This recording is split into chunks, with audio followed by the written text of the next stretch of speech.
All right, so I'm out here after midnight. I've already played around a little bit with log and sandbags. It's one of those things where things could have gone wrong. They absolutely did tonight. I'm cramping everywhere from my meds.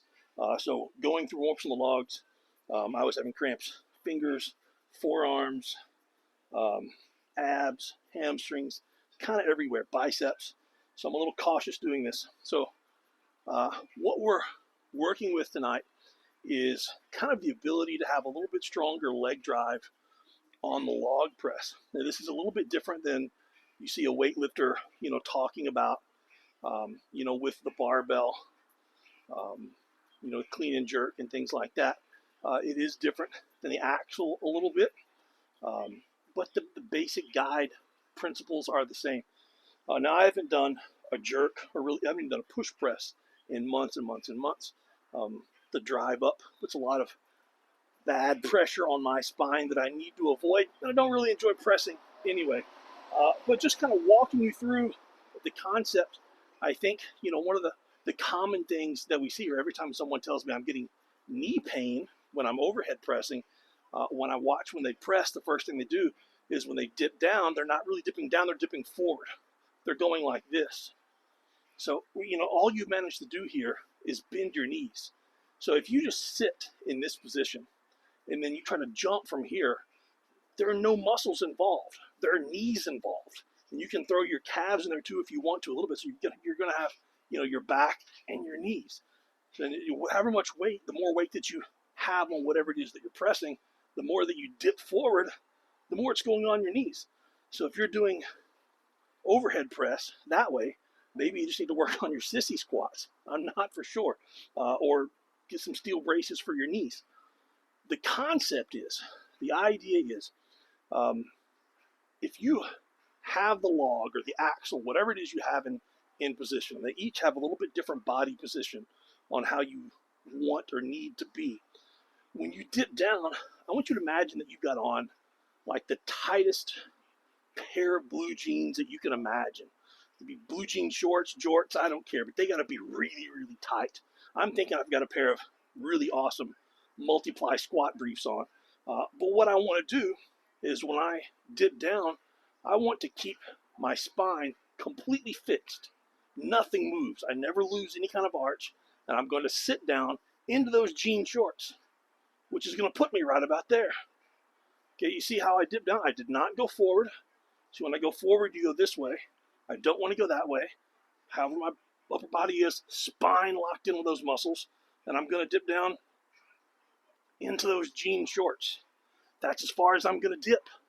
If I dip any farther, like that, I keep going, look, the knees just go forward. And I'm starting to lose my arch, and the implement gets out of position. Okay? There are a couple of different thought processes on how long you dip. If you've got a weightlifting bar, you dip really shallow and really, really fast. And that's a huge comment. People say, well, weightlifters, watch a video. Watch a video of an actual weightlifter. When they're here, it's a real quick dip and go. So when you're on the log, you can do a fast dip. Most people will do something, call it a medium dip. I don't know. But once you've got here, you need to hit that perfect spot as quickly as possible and drive up. How do you determine where your feet should be?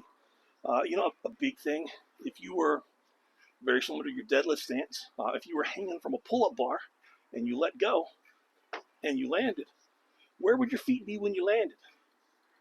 That's a general idea where your good jumping stance is.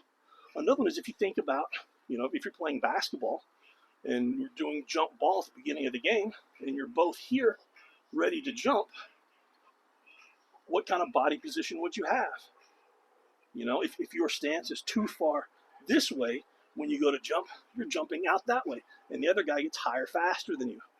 So think about, what stance it is. I saw a video today trying to jerk the log with a super, super wide stance.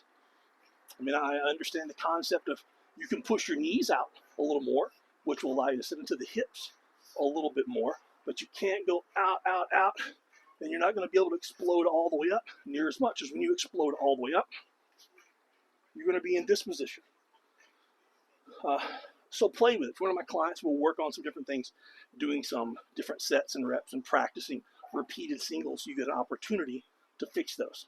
So you want to find your stance, find your jumping stance, both where you would feel strongest jumping from onto your toes and where you would feel best landing from, and it's somewhere around there. Can be a little wider, can be a little narrow, but it's somewhere around there. And when you go to press, when you go to dip, not a long time dipping down, no holds in the bottom of that position. You only dip down far enough so that you can continue to hold your arch, which is not very deep, and you sit into your jean shorts. I will try this because now that I've said all of that, like I can do any of it, 100%, I won't be able to do absolutely anything.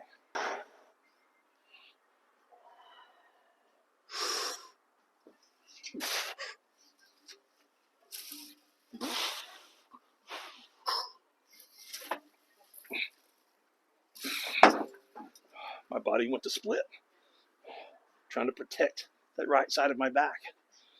I'm sure that was absolutely horrible, but the concept is you find that position, upright chest, quick dip, quick drive back up, sit onto the jean shorts as hard as you can, butt, hips, not the knees, split if you have to, see what happens.